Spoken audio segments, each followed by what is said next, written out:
5 tahun ke depan kita sudah punya target tahun 2027 itu harus 7 meter kolom air. Seluruh Surabaya sudah nggak pakai pompa lagi. Total penerimaan yang kita dapat dari air yang terjual dibagi volume air yang terjual itu saat ini ketemunya Rp3.080. 3.080. Ya. Nanti setelah ada penyesuaian itu sekitar kan 3.800 sekian. Jadi penyesuaian sekitar Rp800 kurang lebih.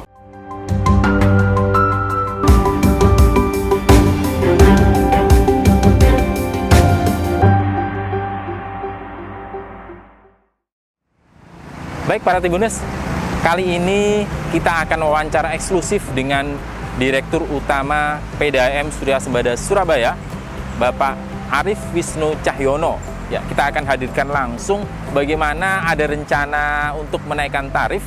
Kita akan wawancara.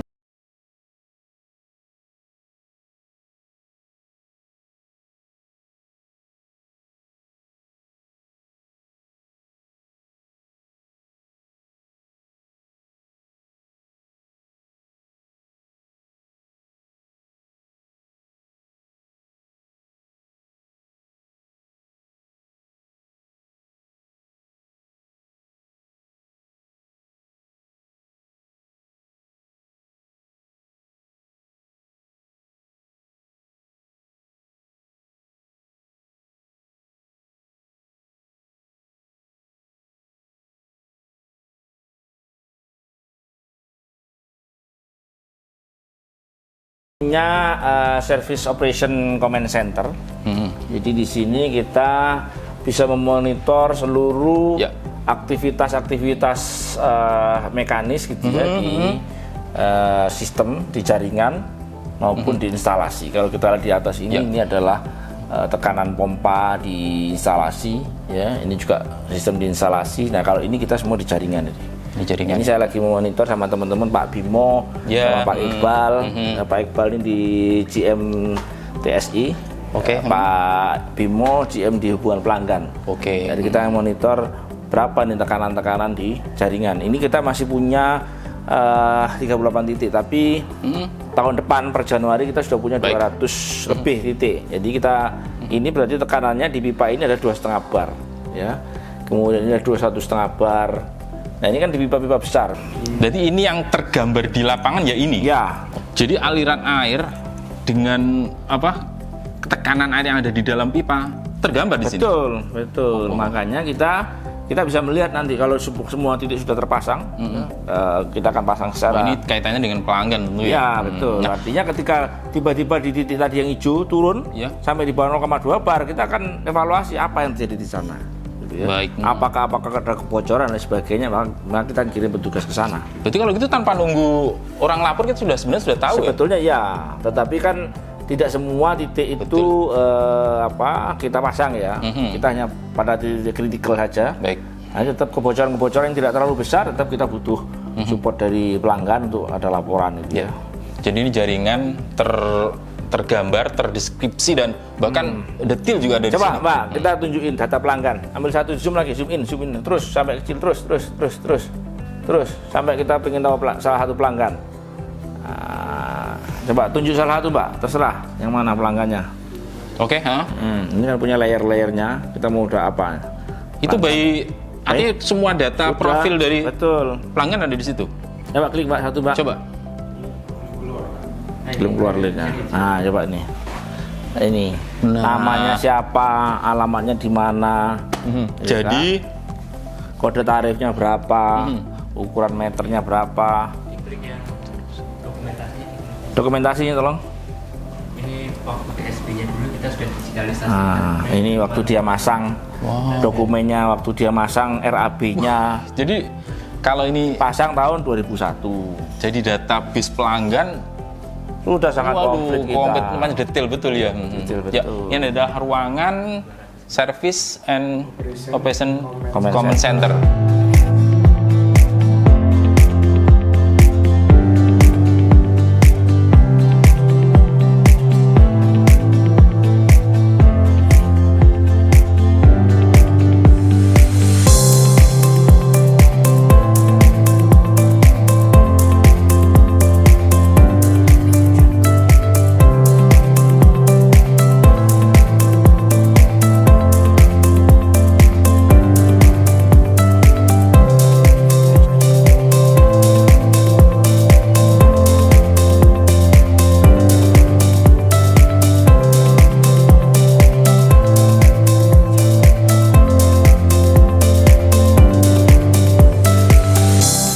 Bapak Arif Wisnu itu lebih akrab ya. Okay. Ketemu lagi Pak Arif ini. Ya, okay. Tadi saya melihat Bapak Wisnu, Bapak Arif ngobrol itu, kita ini adalah yang paling ini ya, bisa menggambarkan bagaimana kondisi real di lapangan itu ya. Ya. Jadi kita punya Service Operation Command Center ini tahun 2020. Udah 20. Sebelumnya kalau soal digitalisasi kita sebetulnya sudah mulai mungkin 10 tahun yang lalu gitu ya. 10-15 tahun yang lalu mungkin bahkan. Jadi kita sudah punya server IT atau teknologi sistem informasi kita ini sudah tersertifikasi ISO 27001 ya. Dan sistem keamanannya pun sudah tier 2 gitu. Artinya tier 2 itu kita punya backup data itu di kota lain ya, saya tidak perlu sebutkan kotanya, tapi sistem keamanan kita sudah terverifikasi. Kemudian juga kita sudah cek terhadap serangan hacker ya, kita sudah kerjasama dengan BSSN. Kemarin dilakukan selama 5 hari ITSA ya, Information Technology IT Service Safety Assessment ya, keamanan assessment terhadap keamanan sistem IT kita. Jadi ini adalah seluruh digitalisasi ya. Jadi PDAM ada di sini. Data seluruh pelanggan kita, data sistem di unit pengolahan produksi, kemudian terutama di distribusi, kita punya data pelanggan, 600.000 pelanggan lebih itu sudah punya, kita sudah punya datanya di sini, mulai dari alamatnya, kelompoknya berapa, NCOP-nya berapa, ya, kemudian pipa di depan rumahnya, tekanannya berapa, ukurannya berapa, ya, kita punya ukuran pipa di seluruh Surabaya yang panjangnya, kita punya pipa panjang 6.180 km, semuanya ada di SOCC kita. Wow, 6 km lebih 6.000 ya? Mas. 6 kilo? 6.000 meter? 6.000 kilo. 6.000? Iya, Surabaya, Jakarta, Pulau Jawa 6 kali. 6.000 kilo? Pulau Jawa 6 kali. Iya, begitu panjang ya? Panjang, betul. Kita ini sebenarnya ingin tahu, Pak, PDAM ini kan perusahaan daerah air minum. Nah, air minum.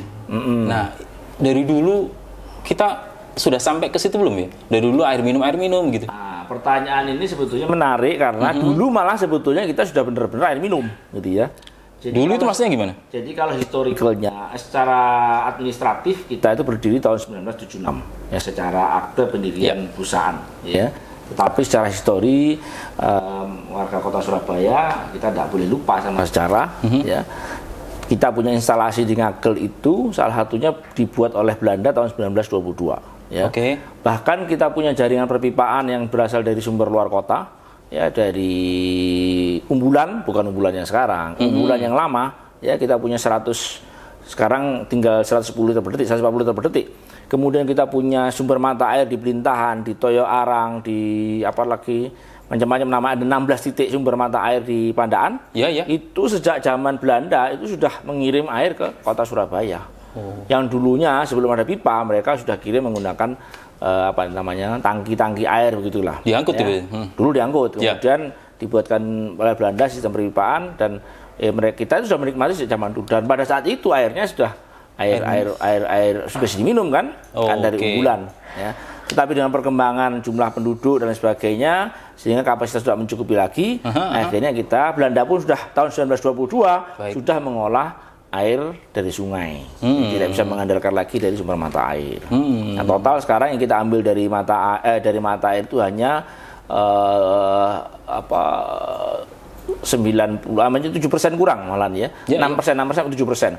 Ya 93% itu kita ambil dari semuanya dari sungai. Dari sungai. Nah, kali Surabaya. Dan sekarang ini sumber airnya dari sungai. 93% dari sungai. Ya. Jadi PDAM ini adalah bahan bakunya di Surabaya ini adalah dari air sungai, air kali Surabaya. Ya, kita punya 2 titik pengambilan di Karangpilang, kemudian setelah itu kita ambil lagi di Ngagel di Jakir. Dan kita tahu bahwa kualitas air sungai dari tahun ke tahun terjadi penurunan gitu ya. Nah, ini menjadi tantangan tersendiri bagi kami untuk bisa mengolah air tadi menjadi air yang keruh, kotor gitu ya. Bahkan pada musim hujan kekeruhannya itu kalau kita ambil angka sampai ribuan itu ya. Kalau satu itu jernih ya, kalau seperti air dalam kemasan itu satu ya, itu bisa sampai kotornya sampai 1000 kalinya. 1000 kali lipat. 1000 kali lipat kotornya gitu ya.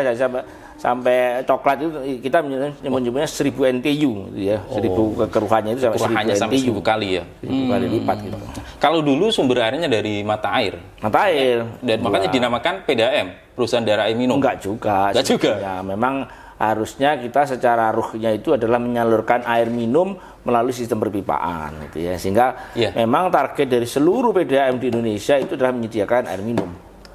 Bahkan kami sebetulnya sudah mengolah air dari sungai tadi itu yang keruh, ya diolah di pengolahan, itu sudah siap menjadi air minum. Ya, standar kita pengujian di instalasi pengolahan air di Karangpilang maupun di Ngagel, itu standarnya sudah mengikuti Permenkes 92 tahun 2010. Sudah bisa diminum kalau di pengolahan. Ya, standarnya sudah bisa diminum. Tapi ketika dikirim melalui perpipaan, karena pipa-pipa tadi sudah ada sejak zaman Belanda gitu ya, sebagian, atau nggak usah zaman Belanda, mungkin yang pipa zaman Belanda itu tinggal 380 kilo. Ya, artinya pipa yang berusia, mohon maaf, pipa yang berusia 50 tahun up. Ya, nanti mungkin kita bisa tunjukkan di sistem di GIS kita, peta kita, itu udah 380 kilo. Tapi kita masih punya pipa yang usianya 30 sampai 49 tahun. Nah, kita anggap prinsipnya begitu. Itu sejumlah 2180 kilometer. Artinya apa? Pipa-pipa ini sebetulnya pipa yang memang secara kondisi, secara umur teknis ya memang harus dilakukan rehabilitasi, pembaharuan, peremajaan ya, karena tadi itu kan air baku kita dari sungai tidak bisa 100% seperti mata air ya, apalagi dengan bertambahnya jumlah penduduk. Dulu sistem pengoperasian kita ya, pipa ini belum kita isi penuh. Ya, kita sesuaikan dengan kebutuhan pelanggan. Akibatnya memang terjadi proses penggendapan, sebagian ada yang masuk dari luar, ya, ada kebocoran sehingga air masuk dari luar ke dalam. Sehingga mengakibatkan akumulasi kotoran. Nah, sekarang kita menggunakan pola full supply. Jadi tekanan kita tingkatkan. Ya, maka tadi Anda bisa lihat, Anda bisa lihat di sistem kita bisa monitor tekanan-tekanan di perpipaan. Artinya tidak ada pipa yang kosong untuk saat ini. Ya, kita isi full. Nah, akibatnya apa? Sebagian wilayah memang terjadi kekeruhan. Ya, akibat tadi itu. Namanya pipa yang sudah tua begitu, ya, kemudian di tekanan air yang ditingkatkan, betul. Jadi kita ingin tahu begini loh, ini kan perusahaan daerah air minum. Kalau kemudian dalam perkembangannya kita perlu terus ditingkatkan, gitu. Memang saat ini sebenarnya target ideal kita itu pada posisi air yang seperti apa? Kalau kemudian sekarang Surabaya sudah jauh lebih meningkat lah. Bagaimana kekeruhan juga tidak lagi sudah jarang lah untuk kita. Apakah kita cukup untuk saat ini cukup bagaimana air ini air mandi atau air bersih, air yang tidak keruh? Apa itu dulu? Ya, jadi kita punya target itu memang bertahap. Artinya begini, yang kami lakukan sekarang ini adalah memenuhi seluruh pipa tadi itu yang 6.000 km. Ya, yang mana harus terisi air dulu. Harus bertekanan, target kita di tahun 2023 tekanannya adalah 0,2 bar. Ya, atau 0,2 bar itu kurang lebih sekitar dari pipa, kedalaman pipa yang ditanam 1,5 meter di bawah tanah, itu naik di atas tanah kira-kira 2 meter. Dari pipa tadi 2 meter. Berarti dari ketinggian tanah kira-kira setengah meter lah. Artinya untuk masuk ke tandon itu sudah tidak perlu disedot pakai pompa lagi harusnya. Kita masih temukan banyak wilayah-wilayah, terutama di wilayah zona 3, harus pakai pompa. Mereka masih sedot pompa, meskipun itu dalam tanda petik tidak kita izinkan. Ya. Nah, target kita sesuai Kementerian PUPR itu adalah mencapai tekanan 7 meter kolom air. 7 meter itu kira-kira naik lantai 2. Sehingga orang tidak perlu lagi tandon. Nah, untuk mencapai ke sana, kita tidak bisa serta-merta naikkan tekanan yang besar. Karena kalau itu tekanan dinaikkan maksimal begitu, ya bisa pipa-pipa yang tadi sambungan-sambungan yang mungkin sudah usianya 30, 40 atau 50 tahun ini sangat rentan terhadap kebocoran. Makanya kita lakukan secara bertahap. Yang penting tahun ini kita pastikan seluruh wilayah Surabaya ya bisa menikmati air dengan paling tidak tekanan 2 meter kolom air. Ya, atau gampangnya tadi itu masuk ke tandon tidak pakai pompa. Itu dulu. Ya. Dan bahwa ada rumah-rumah yang belum pakai tandon, nah itu memang ya untuk sementara kita masih permisif, lah, masih ada yang 1-2 mungkin nanti pakai pompa. Tapi dalam renbis kita ya dalam 5 tahun ke depan kita sudah punya target tahun 2027 itu harus 7 meter kolom air. Nah, seluruh Surabaya sudah nggak pakai pompa lagi. Amin. Itu target kita. Makanya kita juga nanti akan bangun reservoir, ya, karena kan tidak mungkin itu. Kalau mengandalkan tekanan dari pompa di Karangpilang di pengolahan, ya kita genjot sampai ke ujung itu harus 7 meter kolom air, itu nggak mampu. Maka yang kita lakukan akan kita bangun reservoir. Yang kita punya target reservoir itu 150.000 meter kubik. Ya. Itu sebagaimana persyaratan dari reservoir itu fungsinya apa? Reservoir itu untuk mentransfer tekanan. Jadi tekanan kita kirim ke reservoir, ya kan jadi nol. Kita pompa lagi, kirim ke pelanggan. Supaya tekanan dari ujung itu nggak terlalu besar. Ya. Pelanggan kita 600 ribuan dengan total pipa 6.000 kilo, 6.200 km. Sementara hulu atau istilahnya pusat air PDAM hanya di 2 itu.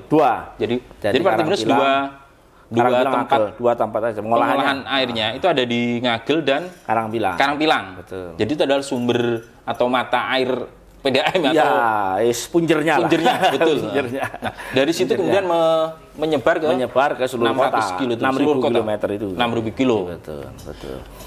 Itu 2 itu memang ideal, layak untuk mengcover itu 600.000 itu. Untuk sementara hitungan kita masih mencukupi, ya. Bahkan kita sudah merencanakan, sudah menghitung nanti tahun 2024 kita akan menambah kapasitas yang di Karangpilang.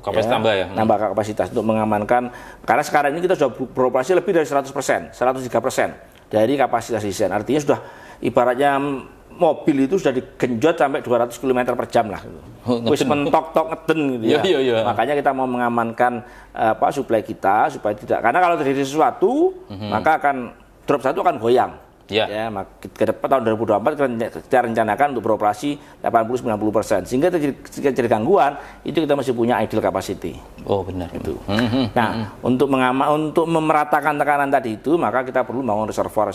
Kita sudah punya reservoir di Putat, kita punya reservoir di Kedung Cowek, kita punya di Pegirian, kita punya di Made nggak dipakai ya, Made bukan nggak dipakai di Kerembangan ya. Kita ada beberapa, total kita punya 80.000 meter kubik reservoir di jaringan sekarang. Itu akan makin kita akan meningkatkan sampai 150.000 meter kubik. 150.000 meter kubik 150 juta liter. Oke. Itu yang kalau di layanan ideal untuk pelanggan misalnya. Kalau tengah kota barangkali relatif itiri-itiri itu gak ono. Tapi kalau menjauh dari di pinggiran, jadi itu itiri-itir kadang kita masih temukan. Itu apa itu? Paling ujung itu kita punya di Surabaya Utara, ya. Dulu Benowo masih ya, Benowo Pakal masih. Sekarang sudah relatif aman ya. Benowo sudah relatif aman. Karena kita genjot tekanannya. Nah, masih agak terganggu di zona 3 di Surabaya Utara, Bangsane, Bulak Banteng dan lain sebagainya.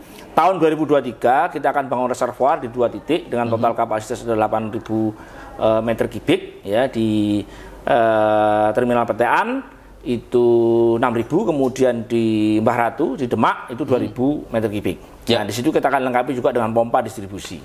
Jadi pompa air kita kirim dulu ke sana, reservoir, tekanannya 0. Kemudian kita pompa lagi ke pelanggan. Harapannya nanti sampai di pelanggan tekanannya sudah, pelanggan di zona utara nggak perlu pakai pompa lagi lah, gampangnya gitu. Nggak perlu nyedot pompa lagi, pakai pompa lagi. Padahal idealnya mereka dari tampungan langsung ngalir sendiri. Betul. Nah, dulu siang hari mereka dari pipa itu nggak keluar, sekarang udah keluar. Meskipun masih disedot itu ya, masih tarik-tarian ini masih. Nah, ini yang kita kejar di. Itu dari sekian itu berapa yang mestinya kan nggak pakai, yang berpompa, yang pakai pompa itu? Ya, kita nggak punya data yang persis ya, karena itu sebetulnya kadang-kadang mereka juga itu tidak tampakkan artinya, itu. Karena itu ya dalam tanda petik tidak diizinkan. Tapi itu artinya keinginan mereka sendiri. Karena tadi itu karena tidak keluar. Sebenarnya tidak diinginkan. Tidak diizinkan malah. Tidak diizinkan. Tapi bagaimana kita ini harus sementara ini masih permisif lah, masih kita istilahnya 23 digenjot gitu ya. 23 kita genjot, makanya dengan target kita Agustus itu sudah punya rumah pompa ya, rumah tandon di Petean dan di Demak. Itu tujuannya adalah untuk mengamankan suplai di zona 3 tadi.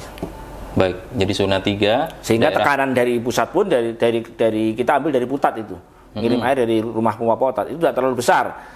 ketika tekanan pompa dari rumah pompa di pusat tidak terlalu besar, maka yang di tengah-tengah kota ini relatif tekanannya tidak besar, sehingga tadi itu kotoran-kotoran diharapkan tidak terlalu banyak yang terflushing, lebih alirannya lebih stabil lah, tidak naik turun tekanannya. Kalau air sampai di kerannya pelanggan, ning kamar mandi, di jeding itu, mestinya berapa ukurannya? Yang PDM dulu kan punya ukuran mestinya ya? Ya kalau masih 2 meter kolam air, itu kemungkinan besar di baknya itu masih belum bisa keluar. Apalagi kalau sampai pakai shower, jelas nggak keluar gitu ya. Nah, tapi kalau sudah pakai 5 meter, sudah menuju 7 meter kolam air, insya Allah shower itu sudah kenceng. Oke. Jadi pelanggan PDAM artinya nantinya itu tidak perlu pompa. Tidak perlu pompa. Kemudian dia mengalir sendiri dan shower itu bisa kenceng. Bisa kenceng. Targetnya kita ke sana. Dan secara kualitas itu kita akan ngikutin sebetulnya. Artinya makanya kita targetkan untuk melakukan rehabilitasi pipa itu juga diantaranya mengganti pipa-pipa yang kecil. Oke. Nanti Mas Faik juga bisa lihat di peta perpipaan kita. Itu kita masih punya 900 km pipa. Ya, yang ukurannya itu di bawah 4 dim, ya, istilah orang awam kan 4 dim. Nah, 4 in sebetulnya. Kalau kami 100 mili, 100 mili. Nah, itu tidak mencukupin itu. Nah, kita sudah lakukan penggantian 31 km di wilayah, kita bagi 2 wilayah, timur dan barat. Ya, di tengah-tengah kota itu cukup banyak itu pipa-pipa yang masih ukurannya 2 dim bahkan 1 dim. Ya, sekarang begitu pipanya kita ganti menjadi ukuran 4 dim, mereka tekanannya akan lebih baik sekarang, sudah lebih baik, dan suplai ke rumah juga lebih tinggi itu sekarang tuh. Jadi salah satu masih pompa, kemudian daya tekannya masih belum sesuai harapan itu lebih karena pipanya 900 km loh Mas, gak main-main. Betul. Nah saat ini upaya yang dilakukan adalah mengganti pipa yang kecil-kecil dulu. Sementara kita menjadi 4 dim semua. Yang sudah diinput berapa? Dari 6.000 kilo? Kita tahun ini sudah 31 kilo. Tahun depan kita ganti 119 kilo, itu yang ukurannya di bawah 4 in. 119 kilo. Totalnya kita ganti 119 kilo itu. Ini yang tahun depan ya. Tahun depan 119 kilo ukurannya pipa-pipa yang 80 mili itu kira-kira 3 in lah. Ya, kira-kira 3 dim. Ya, itu kita masih punya 119 kilo yang harus diganti. Bayangin coba. Yang masih harus atau yang sudah? Belum itu masih yang sebagian sudah kita ganti 31 kilo. Tahun depan kita masih mengganti 119 kilo tahun depan itu. Baik, sisa 700-an kita akan bertahap. Oke. Itu salah satu bagaimana nanti memperlancar suplai ke rumah-rumah. Oke. Karena itu pipa-pipa tersier semua, pipa yang di depan di jalan di depan rumah. Tapi kalau soal kejernihan air kita jamin ya? Itu akan mengikuti. Ya, secara bertahap akan mengikuti ya, karena dengan penggantian menjadi pipa-pipa baru, nah pipa-pipa yang lama yang kita banyak contohnya pipa yang kita angkat, yang kita ganti itu memang kondisi di dalamnya memang kotor. Kemarin saya sendiri menemukan, kebetulan saya lewat di Jalan Panglima Sudirman, teman-teman sedang melakukan pekerjaan perbaikan akibat dampak pokalvert, ya kita temukan tuh pipa yang tidak tergambar di sini karena kebetulan memang tidak seluruhnya, tapi saya kira kita sudah 90% akurat ya peta perpipaan kita. Nah di Panglima Sudirman di tengah jalan ini Panglima Sudirman ya, ketika digaruk pakai eskavator begitu, putus, saya suruh ambil, ada pipa tulis saya 1902 ukuran 80 tahun. Pipa besi. Kita buka dalamnya, pecah pipanya pecah. Kita lihat dalamnya ya kotor emang. Nah, pipa-pipa ini masih ada aliran airnya itu. Oke. Nah, jadi salah satu itu fakta yang kita betul ketemu. Jadi salah satu kalau misalnya sekarang masih menemukan keruh, itu penyebabnya di antara salah satu itu. Insya Allah sekarang dengan tekanan full di seluruh jaringan, insya Allah tidak ada lagi air yang masuk dari luar. Ya, kalau dulu ya mungkin 2 tahun yang lalu atau setahun yang lalu itu masih terjadi. Ya, air kan ada kebocoran, ya sambungannya itu kan tidak 100% gitu ya. Itu justru air masuk dari luar. Iya, karena bocor karena bocor. Nah, pipanya nggak penuh, jadi air masuk dari luar. Oh, betul. Itu misalnya difusing nggak bisa di normalisasi kita punya sekarang ini lagi kita siapkan metode untuk selain mengganti pipa, kita pakai endoskopi, jadi dimasukin kamera, ya. Pipa dimasukin kamera, kita cek dalamnya. Kalau kondisinya kotor, memungkinkan untuk dibersihkan, kita per segmen per 1,5 kilometer kita bersihkan dengan menggunakan gas nitrogen. Tapi harus kosong, harus mati. Nah ini kan kendala. Oh, nanti dampaknya ke masyarakat. Makanya kita harus pilih-pilih area-area mana yang kita akan hentikan, kita stop, akan kita cleaning dengan menggunakan gas nitrogen. Insya Allah tahun depan kita akan mulai itu pekerjaan itu. Tapi ini bukan yang utama. Yang utama itu kita akan fokuskan pada rehabilitasi pipa. Ya sambil jalan tentu kita punya program yang daily, yang rutin itu adalah flushing. Ya, flushing kita punya pipa-pipa wash out. Jadi untuk buang kotoran-kotoran itu, ya, itu kita lakukan penggelontoran lah, penggelontoran dibuang lewat pipa-pipa wash out tadi itu. Kalau ini nggak bisa menjangkau teknologi yang kita punya ini, artinya pipa, ini pipanya dalam kondisi tadi ya? Belum. Karena ini kan kita hanya mendeteksi lokasi pipa, jalurnya pipa berdasarkan data ke pelanggan. Oke. Kan kita juga update terus.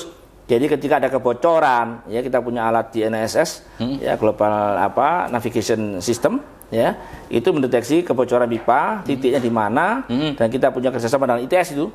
Ya alat itu jauh lebih canggih dari HP atau alat-alat yang kita impor dari luar negeri, harganya ratusan juta, kita hanya beli 1/10-nya, akurasinya sampai 30 cm. Jadi titik itu kita tagging, kemudian titik itu kita masukkan ke sistem kita. Mau diadopsi deh? Sudah jalan, sudah jalan. Kita sudah kerjasama dengan kita sudah setahun ini, ya dan itu sudah masuk ke dereka dari Dikti, ya dapat bantuan untuk dikembangkan lebih lanjut menjadi produk hilirisasi, menjadi produk massal. Ya, kita ingin tahu kan perkaranya ada rencana kan mau menaikkan atau menyesuaikan tarif di 2023. Betul. Sehingga kita ingin memantau bagaimana tadi kesiapan, kemudian pipa. Nanti bagaimana ya PDAM itu menjamin bahwa dengan penyelesaian tarif masyarakat tidak lagi nggak ada lah keluhan-keluhan apapun untuk PDAM. Jadi setahun ini sebetulnya kita sudah lakukan banyak perkembangan ya. Kalau kita lihat data aduan yang masuk ke call center kita, ya wilayah-wilayah yang tidak mendapat air, kita menyebutnya wilayah TDA, itu sudah menurun 77%.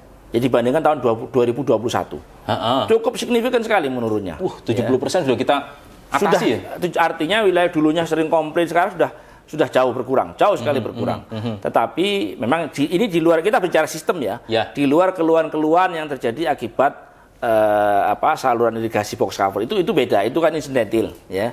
Itu yang benar-benar kita juga itu benar-benar jungkir balik akrobat pekerjaan akrobat. Apalagi kan target mereka kan 15 Desember harus selesai itu seluruh saluran. Semakin mendekati 15 Desember semakin akrobat ini. Mulai dari perbaikan sampai pengiriman air tangki air itu akrobat betul. Nah itu bukan sistem. Tapi yang sistem ya kita sudah lakukan perbaikan, sudah terjadi penurunan keluhan terhadap wilayah tidak dapat air sampai 77%. Tidak dapat air. Kebocoran turun 30%. Kebocoran meningkat 35%. Karena tadi dampak dari kita besarkan tekanan, kita besarkan suplainya. Kekeruhan juga meningkat lumayan, meningkatnya hampir 2 kali lipat aduan keruhan. Ya, itu dampak yang tadi itu. Kita harus ambil pilihan. Kita ambil pilihan suplai air full, ya, tapi ada dampak keruhan. Konsekuensinya air mungkin akan jadi keruh, mungkin terjadi sebagian kebocoran meningkat, tapi kita akan atasi dengan frekuensi flushing tadi lebih sering. Tentu kita harapkan laporan-laporan dari masyarakat titik-titik mana yang keruh, maka kita akan lakukan mengirim petugas ya, meskipun malam hari kita akan kirim. Minimal untuk bisa melakukan flushing. Tahun depan kita sudah siagakan untuk servis di lapangan 24 jam. Jadi petugas yang on call bertugas di lapangan 24 jam. Jadi kalau sekarang masih menemukan tadi ada keruhan, itu karena kita sedang meningkatkan daya. Suplai kita tingkatkan sekarang. Jadi tapi itu memang dimaklumi demi kepentingan yang jauh lebih. Betul, artinya kita besar, berharap tadi itu kata pilihan, sebagian wilayah akan tidak dapat air ya, dengan sebagian wilayah airnya tenang-tenang aja, kekeruhan tidak banyak begitu ya. Atau kita ratain dulu nih sekarang. Maka kita ambil kebijakan, kita ratakan semua di seluruh wilayah Surabaya. Minimal kita punya target 2 meter kolom air tadi di seluruh Surabaya. Jadi Banter produk keruh tapi sesaat ya? Setelahnya akan jernih lagi? Betul, karena keruh itu saat nanti kita begitu petugas kita datang, langsung flushing, dia akan bersih. Jamin itu? Ya, sudah banyak terjadi. Salah satunya terjadi di Yos Sudarso kemarin. Di tempatnya teman-teman parlemen. Itu kami dilapori, Pak kalau pagi kok keruh ya, harus kita kirim. Begitu kita flushing ya kotor memang. Tapi setelah itu jernih. Nah ini yang kita... masyarakat ingin tahu bagaimana nanti tarif itu berapa sih sebenarnya? Tarif itu jadi sebetulnya kalau kita bicara tarif itu bukan hanya masalah Surabaya. Cara gampangnya kalau sekarang tarif yang sekarang berlaku berapa? Tarif berlaku kalau rata-rata sekarang, saya tidak bisa bicara satu persatu. Betul, karena ada kelompok-kelompok tarif kan. Tapi kalau secara rata-rata artinya begini. Total penerimaan yang kita dapat dari air yang terjual dibagi volume air yang terjual itu saat ini ketemunya Rp3.080. 3.080. Ya. Nanti setelah ada penyesuaian itu sekitar kan 3.800 sekian. Jadi penyesuaian sekitar Rp800 kurang lebih. Ya, dari 3.080 dari 3.000 naik 800 rupiah. Jadi kira-kira hampir 27%-an lah kira-kira. Tapi itu kita rata-rata. Oke, rata-rata seperti itu. Apa nanti ada kebijakan bagaimana dari skala tentu jadi di Permendagri, jadi ini tarif ini bukan ditetapkan oleh wali kota. Tarif ini ditetapkan oleh pemerintah peraturan Menteri Dalam Negeri, ya. Kemudian peraturan Menteri Dalam Negeri pemerintah berarti ya. Ya, yang tahun sebelumnya itu tidak menugaskan kepada kepala daerah untuk menentukan tarif. Nah, sekarang kepala daerah, gubernur ya diminta untuk menentukan tarif di tingkat provinsi untuk seluruh kabupaten kota di Indonesia. Jadi SK-nya SK Gub untuk seluruh pemerintah kabupaten kota di Indonesia. Nah, Surabaya sudah dihitung oleh tim ahli, ya tim ahli gubernur, ya dihitung bahwa tarif dasar itu tarif yang kami menyebutnya FCR, ya full cost recovery itu di 2.659. Oke. Artinya nek PDAM ini ingin bertahan ya 100 tahun lagi, tarifmu itu sebaiknya 2.659 sudah dihitung. Oke. Nah, kalau kamu menjual di bawah itu silahkan, tapi harus ada cross subsidi. Ya, boleh silakan. Makanya oleh Permendagri kelompok 1 disebut adalah kelompok yang berhak menerima subsidi, sedangkan kelompok 2, 3 dan seterusnya adalah kelompok yang non subsidi. Nah, berapa persen batasannya? Tarif tertingginya adalah 4% kalikan UMK dibagi 10 meter kubik. Ya, ketemunya adalah 17.000 yang tertinggi per meter kubiknya. Jadi HET-nya itu 17.000. 17.000. 10 meter kubik itu adalah kebutuhan dasar. Ya, jadi orang hidup itu standarnya UNESCO adalah 60 liter per orang per hari. Nek satu rumah isinya 5 orang, ya dalam 1 bulan itu kira-kira butuh 9.000 liter. Anggaplah dibulatkan ke 10.000 liter atau 10 meter kubik. Ya, 10 meter. Maka tarif tertinggi tadi itu adalah 4% kalikan UMK dibagi 10 kubik. Itu ketemunya 17.000 sekian. 17.200. Dengan dasar UMK masih 4,3. Ya. HET 17.000 misalnya. HET, tapi kita nggak pakai. Iya betul. Nggak pakai. Sementara kita berlaku di 3.080 ya tadi. Harga rata-rata. Harga rata-rata, iya. 3.080. Nanti skema yang kita jalankan, yang kita ambil itu adalah kita akan tadi ya crop subsidi silang. Iya pasti. Sejak dulu kita melakukan subsidi silang. Cuman memang karena tarif kita itu kan tahun 2008. Jadi sejak 2008, iya kita belum naik tarif. Belum naik. Ya, yang terpanjang masuk museum rekor. Karena kalau dari daerah lain biasanya naikkan tiap 3 tahun, itu sudah dinaikkan ya. Surabaya ini termasuk yang paling rekor paling lama. 8 ke 22. Ya, 17 tahun, hampir 15 tahun ya kali ya, 15 tahun.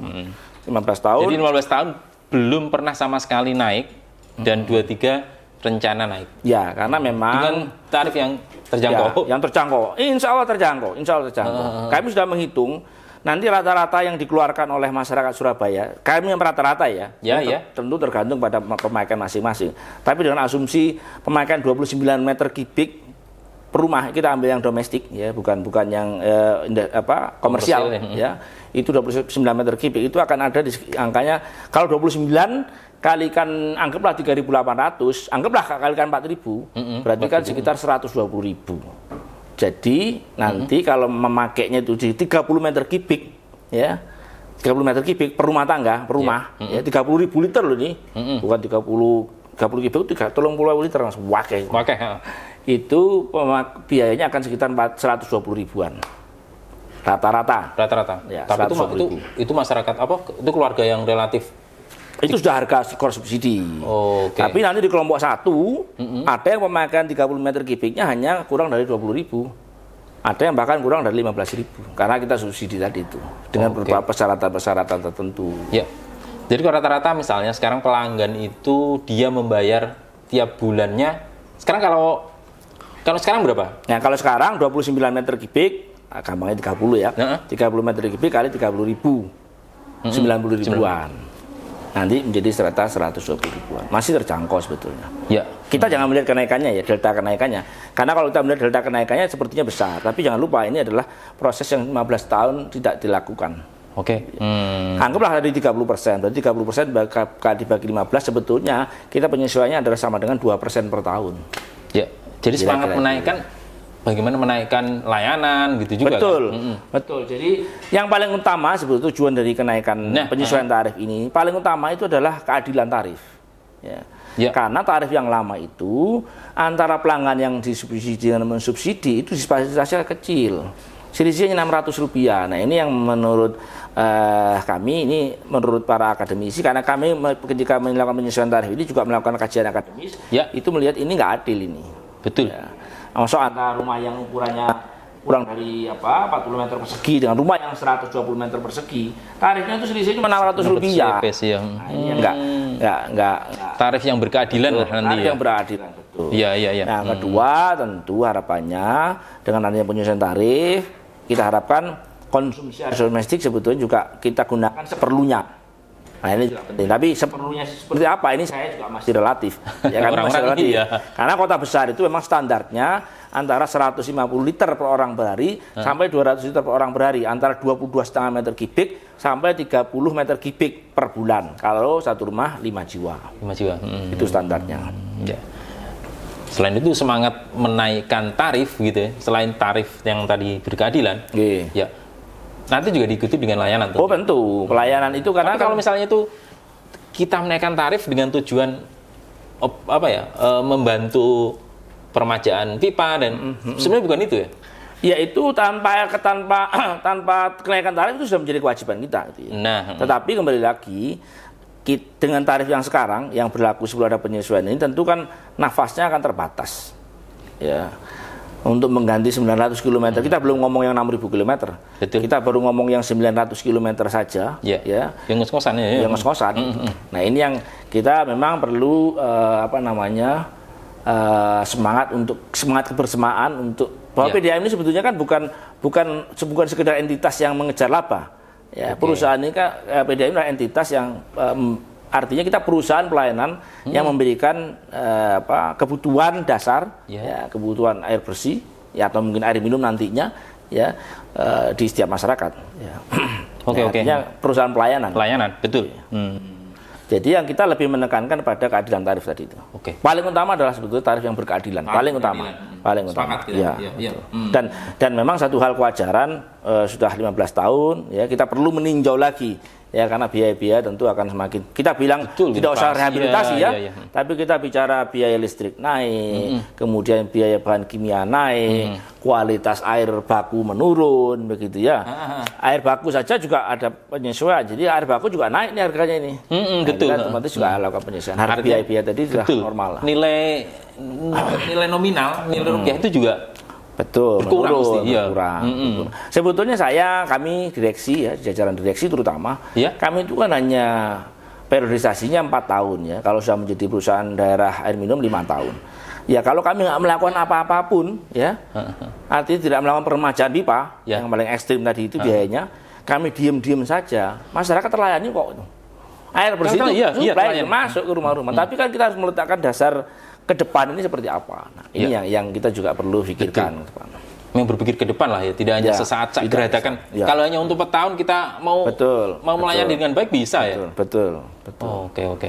Artinya kita kan nggak bisa berpikir saat ini saja.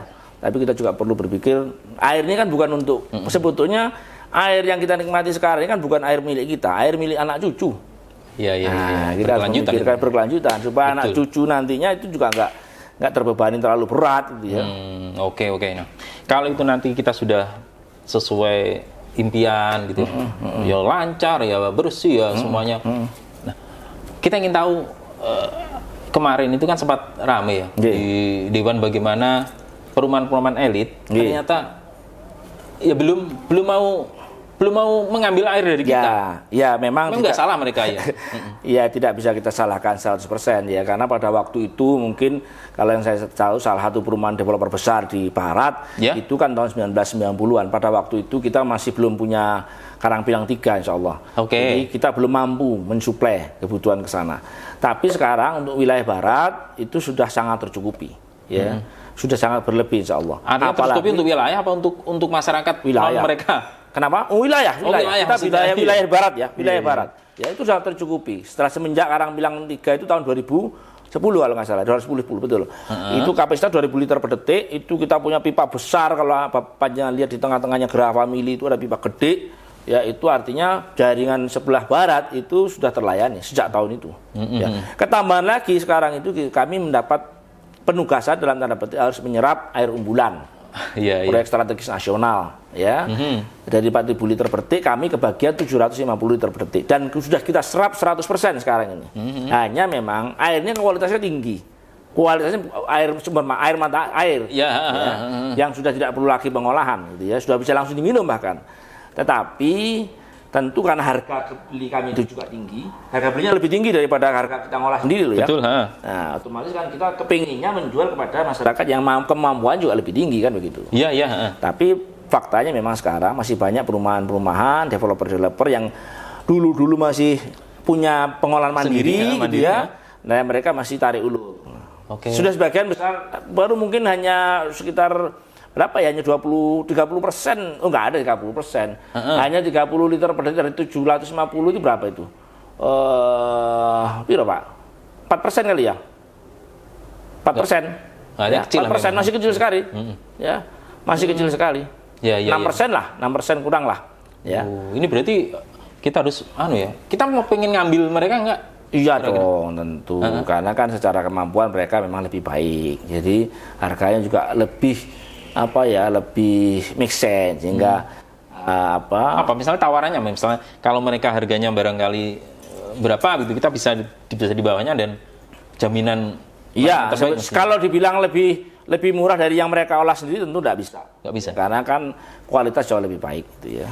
Kualitas baik, saya tidak tahu mereka menjual dengan pipa mandiri, mereka mengolah berapa, menjual berapa, saya nggak ikuti itu kan mereka lah. Tapi kita tawarkan dengan harga yang kita sudah punya hitung-hitungan yang itu mestinya masih terjangkau.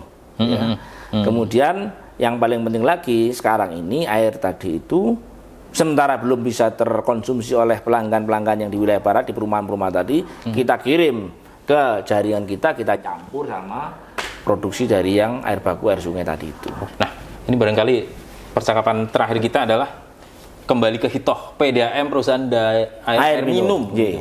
Tantangan menurut saya ya, tantangan paling real di depan mata itu kan kita itu air kemasan, nggak sampai kemasan lah, air isi ulang. Mestinya itu PDAM ngambil itu aja bisa nggak ya kira-kira?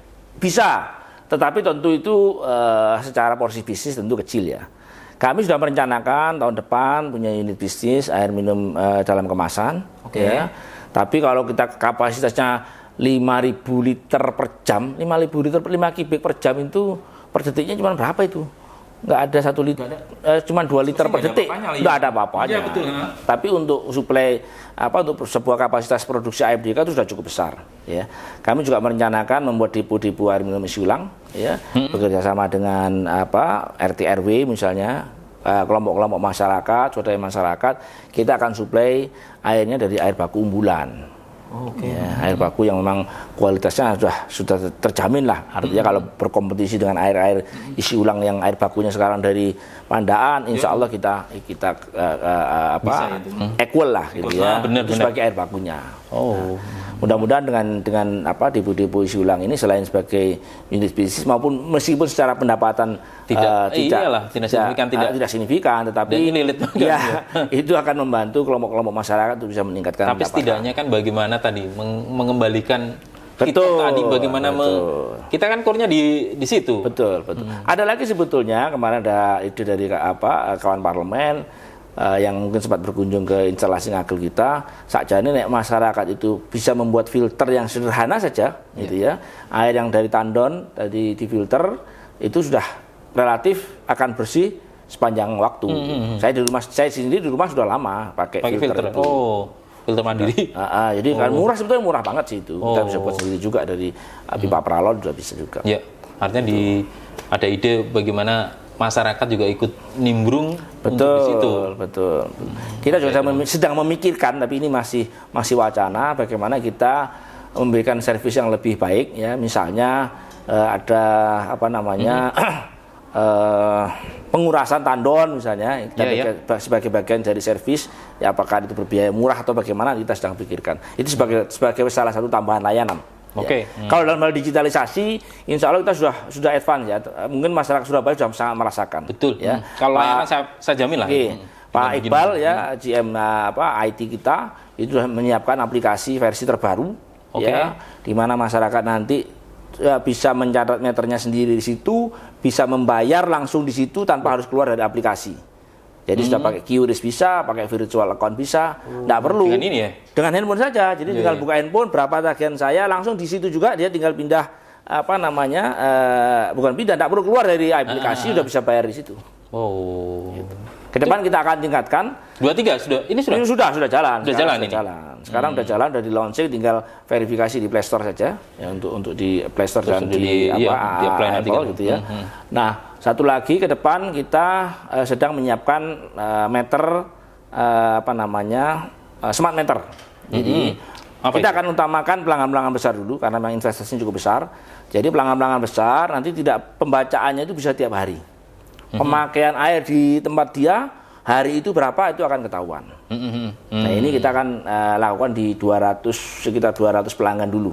Ya, ke depan karena investasi besar, kita nanti punya cita-cita setiap rumah tangga itu meternya sudah meter smart, sudah ada IT-nya.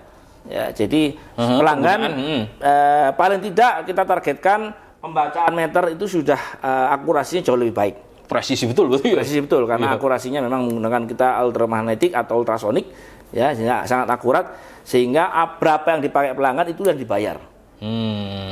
Dan masyarakat tahu, kemudian rupiahnya keluar.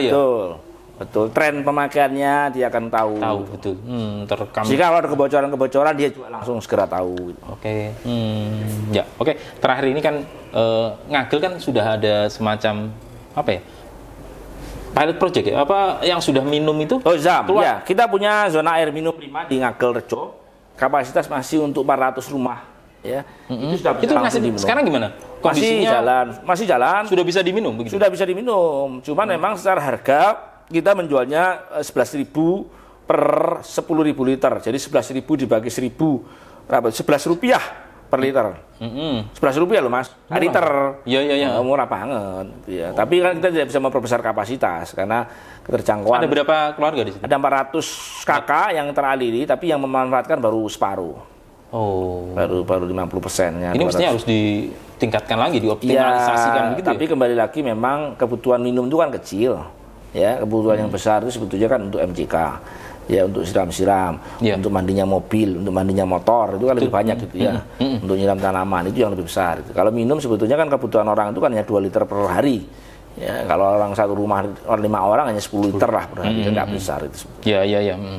Tapi tidak terus kemudian kita tidak bermain di situ maksudnya. Iya, justru target kita tidak ingin menjual air yang berkualitas bagus tadi yang dengan harga yang lebih tinggi, harusnya tidak begitu. Ya. Artinya air yang kita kirimkan ke rumah pelanggan itu sebetulnya sudah siap diminum. Baik. Sebetulnya dengan sekarang kalau pelanggan berkenan ya memasang filter begitu, ya kemudian apalagi ada yang menambah unit pengolah air, apa namanya RU atau apapun lah namanya, ya sudah bisa langsung diminum sebetulnya. Sudah bisa. Sudah bisa. Tapi kalau sudah kemudian, tapi kan harus nambah alat, harus iya. investasi pelanggan harus nambah gitu ya. Nah ini yang kita tentu tidak bisa memaksa mereka. Tapi kalau itu pelanggan mau melakukan sebetulnya ya kita sudah memenuhi syarat. Dengan sistem kolam? Ini kan hanya mengurangi menghilangkan kekeruan aja dulu sebetulnya. Yang itu bisa dilakukan dengan filterisasi itu di rumah. Walaupun itu sumber airnya dari kali itu sebenarnya nggak pengaruh ya? Enggak, karena kami masih melihat kami akan detail ya. Jadi kami cek itu seluruh parameter yang dipersyaratkan oleh Permenkes itu kita cek secara detail. Insya Allah masih aman air minum. Siap. Masih aman. Baik, kita menetap 23 dengan layanan baru, dengan tarif baru dan dijamin dengan kualitas layanan terbaik. Ya, insya Allah. Kami punya tagline HUT kita 24 November kemarin, ulang tahun kita yang 46. Kita punya temanya bergerak lebih cepat, melayani lebih baik. Oh, melayani Nah, lebih insya Allah baik. ini kita akan bergerak lebih cepat di tahun 2023. 2000 kita juga punya goals 2023, kita declare 2023 semua terlayani. Oke, 600.000 Pelanggan. Iya. 23 akan sampai berapa itu? Target kita di 2023 615, antara kita masih sesuaikan data BPS. Kami tahun depan akan melakukan survei, ya, survei berapa sih sebetulnya total pelanggan kita. Ya. Nah ini kan karena sekarang data antara data kependudukan sama data kami itu masih ada perbedaan. Jadi kita akan sesuaikan ya realnya berapa. Kita akan lakukan survei yang real di 600.000 pelanggan lebih. Termasuk namanya. Untuk sekarang mohon maaf aja, nama pelanggan sama nomor HP-nya itu masih nggak cocok. Wah. Padahal itu sangat kita perlukan untuk apa? Notifikasi. Jadi kalau pelanggan nanti sudah download aplikasi, kapan dia waktunya bayar, nggak usah kita inginkan. Kalau dia download ada notifikasi di aplikasi seperti yang marketplace itu. Iya, benar. Waktunya belonjo 11 bulan 11. Nah, nanti kita juga akan begitu. Tagihanmu sekian. Ya, oke. Tapi kita butuh data detail, nomor HP paling enggak untuk komunikasi informasi tadi itu. Baik, nggih. Oke. Senang sekali ngobrol panjang lebar detail gitu ya. Oke, kita harus sudahi. Ya, senang sekali Pak Dirut bisa ngobrol bersama Tribuners. Lain waktu kita akan ketemu lagi bersama dengan suasana dan tokoh yang lain. Terima kasih. Nggih, matur nuwun. Sukses selalu. Nggih, matur nuwun.